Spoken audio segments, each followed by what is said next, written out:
We've now been joined by Chigozie Ubani. He's a security consultant to look at this spate of kidnappings in the country. Good morning and thanks for joining us. There's absolutely no one who's not been a victim. Children, the aged, the young, the old, male, female, different people from all sectors, the medical profession, the media, everyone has had a taste of this or this menace. Yes, my sympathy to Chief Olu Falae, not because he has been a federal minister, but because of his age. It is even good that this has happened to a man of his pedigree, so that national attention will be drawn to the menace of kidnapping. This is not new. From Milking Hill to Delta to every corner of the Southeast, it has been kidnapping. And we have been saying this. People have been paying ransom. And these young men and those behind them have been making money. So kidnapping, the way it is now, is an economic crime. This is economic kidnapping. Not the type that is used as a tool to further causes. This is an economic crime. So the earlier the Inspector General of Police and other security agencies begin to understand this, I'm sure they know, the better for us. So Chief Olu Falae has, or the case of Chief Olu Falae has rekindled what happened when journalists, Wahab Oba and co, were picked up somewhere very close to my village. Before then, a lot of people had been kidnapped, ransom paid. Nurses, doctors, ordinary businessmen. These cases were being reported to police. And like I will always say, the police had little to do. Training, equipment, manpower, intelligence, all that are lacking in the area of solving kidnap cases. I don't even think we have what it takes to successfully rescue victims. That's another angle. But I'm a little curious, though. I mean, the president intervened in this matter 2 days ago, 48 hours. Precisely, it was the same. And the following day, he was rescued. Oh, sure. You see, when the ordinary people die, like Shakespeare would say, the heavens, I mean, nobody recognizes them, but the stars will come, you know, the comets, when kings die. There are no policies. If one aircraft drops with 200 passengers, an aviation roundtable will be summoned.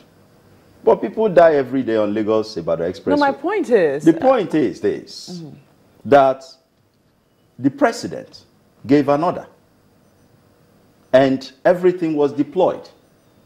The Inspector General of Police should tell us how much was paid, if money was paid. Or was this a case of rescue? These are some of the things we need to know. Because if government pays kidnappers to rescue high-profile citizens, then it means that we are in trouble. Were they rescued? These are some of the issues that should come up that will make us have so much confidence on our security agencies. In civilized worlds, in some other climes, the police will come out and tell us how this man, his release was secured. If he was rescued, believe me, I'll be glad walking on the streets, knowing that if I am kidnapped, the police will come rescue me. But government charged the police, charged the state government, fish this man out, get him out. So I suspect, underlined, that ransom was paid to get the elder statesman out. We have reports from a police source who says they actually rescued the man. But the question mark we asked had to do with Did the president have to intervene for the tools that were deployed to be deployed to the point that the man was rescued within 2 days? Very good, because those tools are limited. Those tools have been provided to secure a small number of people in government, not for all of us. The challenge here, look at the Nigerian police. Go to the National Assembly and see the number of policemen. Organize a conference where VIPs, or any party where VIPs have to come. Look at the number of policemen who mill around a small venue. So the Nigerian security system is structured to protect the political actors. Go to villages. You can drive 20, 30 kilometers. You won't see any police. Yet, a lot of people have been clamoring for the local police, state police, neighborhood policing, in whatever manner.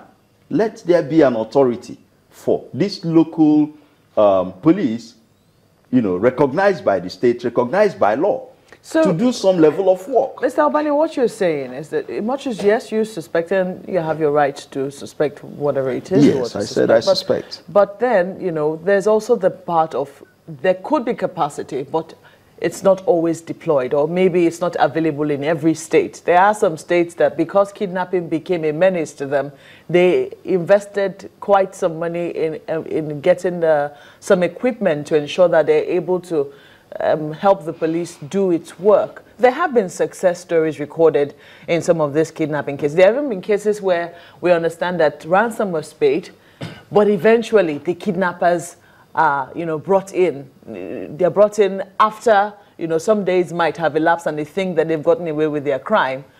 Would you not support such a situation, assuming that's were the case in this particular instance? Very good. That would be very interesting. I also like that angle to it. It's a very positive one. It's a possibility also, and my heart will be gladdened if that's We've seen that happen in Lagos. Yes, it happens. But what we're saying here is this: if the police or the security agencies have the capacity to rescue without paying ransom, it will become more of a deterrent to those who want to go into kidnapping. You don't think knowing that the state has powers. You don't think that it could also put the lives of those who are kidnapped in danger? No, but it's also it's about capacity. The state has to possess and exhibit the capacity to protect its citizens. When you lure them with money, very few people are informed. That's the danger. Very few people are informed enough to know that after this money was paid, that the fellows were caught. Not many people have this information. But the information goes out within and around them that money was paid. And once there is money, once it is attractive, more people go into it, irrespective of how many you kill. But if the state possesses and exhibits that capacity to go after you and rescue the victims, a lot more people will be deterred. That's the point I'm trying to make. It's about tactics here. Let the government, let the police develop that capacity to protect Nigerians without paying ransom.